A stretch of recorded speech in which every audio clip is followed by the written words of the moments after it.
ఎడారిలో సెలయేర్లు. జూన్ 25 సాగిపోవుడి అని ఇశ్రాయేలీలతో చెప్పుము. నిర్గమాకాండము 14:15. ఆ ఇశ్రాయేలీల సుదీర ప్రయాణాన్ని ఊహించుకోండి.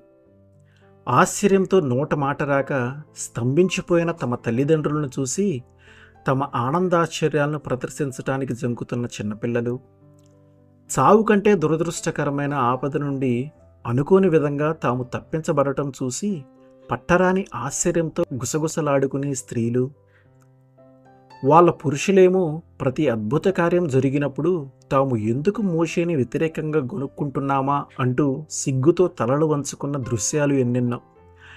ఆ విస్తారమైన సముద్ర జలాలు గోడగా నిలిచిన సంఘటన మననం చేసుకుంటే కేవలం ఒక్క వ్యక్తి విశ్వాసాన్ని వమ్ము చేయటం ఇష్టం లేక తన చెయ్యి చాపి సముద్రాన్ని చీల్చిన దేవుడిని ధ్యానిస్తే తన వారి కోసం ఆయన ఏమేమి చేస్తాడో తెలుస్తుంది.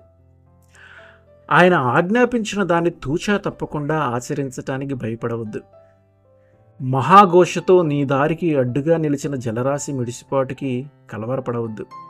జలతరంగాల ఘోషపైన, సముద్రాల అలలపైన ప్రభువైన దేవుడు రాజై ఆసీనుడై ఉన్నాడు. గాలి తుఫాను అంటే ఆయన చెంగు రెపరెపలాడటమే. ఆయన దిగిరానున్నాడు. ఆయన సన్నిధి మన మధ్యను పరుచుకోనున్నది అన్న సంకేతమే.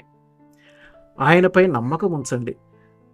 ఆయన్ని అనుసరించే ధైర్యాన్ని కలిగి ఉండండి. అప్పుడు మీ అభివృద్ధిని, జీవిత గమనాన్ని నిరోధించిన శక్తులే ఆయన ఆజ్ఞను పొంది మీకు స్వేచ్ఛనిచ్చే సాధనాలుగా మారిపోవడాన్ని చూస్తారు. ఎర్ర సముద్రం ఎదురు నిలిచింది, ఏమి చేసినా దారి వదలనుంది. వెనక్కి తిరిగే వేళ ఇక మించిపోయింది, సాగరములోకి తప్ప మరి దారి లేదంది. నిబ్బరమైన గుండెలతో నిరీక్షించండి, కలవరపు రేయంతా కదిలిపోనివ్వండి.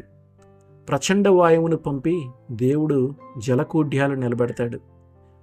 నిలిచావేం, సాగిపో అని నీ ఆత్మతో అంటాడు. చెయ్యి పట్టి చివరిదాకా చేరుస్తాడు. నీటి గోడలు అలా నిలిచే ఉంటాయి. పగవాడు రాలేడు, కెరటాలేమీ చేయవు. మహాసముద్రం నిన్ను ముంచెత్తదు.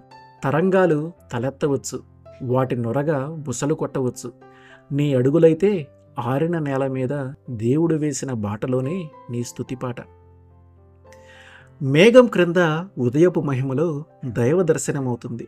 సముద్ర తీరాల నుంచి సాగిపోయి గతంలో నీవెప్పుడూ చూడని హితమైన దేశానికి వస్తావు. నిన్ను తరిమిన సైన్యంలాగే నీ భయాలు కూడా సమసిపోతాయి. ప్రశస్తమైన చోట ఆయన్ని ప్రసిద్ధి చేస్తావు. ఆయన చేతులతో చేసిందే ఆ చోటు. ఆమెన్.